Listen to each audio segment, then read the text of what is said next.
ট্রাম্পের পাল্টা শুল্ক আরোপের প্রভাব পড়েছে ফিফার 2026 বিশ্বকাপের উপর। খেলাধুলার সামগ্রী প্রস্তুতকারী এশিয়ান দেশগুলোর ওপর কর প্রয়োগের পর ক্ষতির মুখে পড়েছে নাইকি, অ্যাডিডাস ও পুমার মতো স্পোর্টসওয়্যার ব্র্যান্ড। স্পন্সরদের মুখ ফিরিয়ে নেওয়ার আশঙ্কা করছেন বিশেষজ্ঞরা।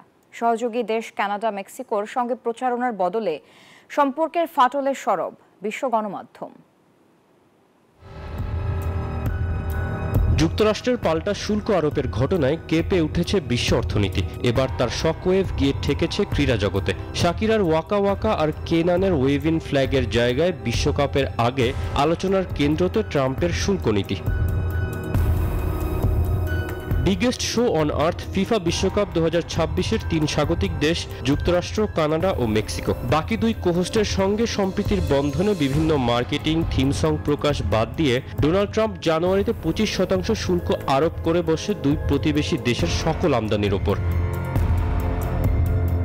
বিশ্বকাপের কো-হোস্ট দেশগুলোর মধ্যে পরস্পর সহযোগিতার প্রয়োজন হয়, তবে কানাডাকে 51তম রাজ্য বানানোর প্রসঙ্গে ট্রাম্প বলছেন এগুলো ফুটবলের মধ্যে উত্তেজনা বাড়াবে। দুদেশের এমন সম্পর্ককে ব্রিটিশ সংবাদ মাধ্যম দ্য গার্ডিয়ান তুলনা করেছে এর্লিং হালান্ডের বাবার ক্যারিয়ার ধ্বংস করা ম্যান ইউ লেজেন্ড রয় কিনের ট্যাকেলের সঙ্গে। এদিকে যুক্তরাষ্ট্রের সবচেয়ে বিখ্যাত স্পোর্টস ব্র্যান্ড নাইকিও রেহাই পাচ্ছে না ট্রাম্পের শুল্ক নীতির ঘাত থেকে। নাইকির সবথেকে বড় সাপ্লায়ার ভিয়েতনামের ওপর 46% কর আরোপের পর নাইকির 14.4% শেয়ার দরপতন ঘটেছে বলে দাবি নিউ ইয়র্ক টাইমসের। অস্ট্রেলিয়ান সংবাদ মাধ্যম AU বলছে নাইকির মার্কেট ভ্যালু প্রায় 13 বিলিয়ন মার্কিন ডলার কমে গেছে। কম্বোডিয়া, ভিয়েতনাম, চীন ও ইন্দোনেশিয়ার মতো দেশেই তৈরি হয় খেলাধুলার জুতা, জার্সি, ট্র্যাকস্যুট ইত্যাদি সামগ্রী।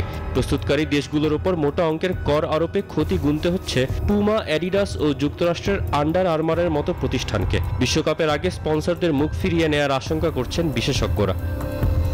তৌসিফুল হাসান, নিউজ 24।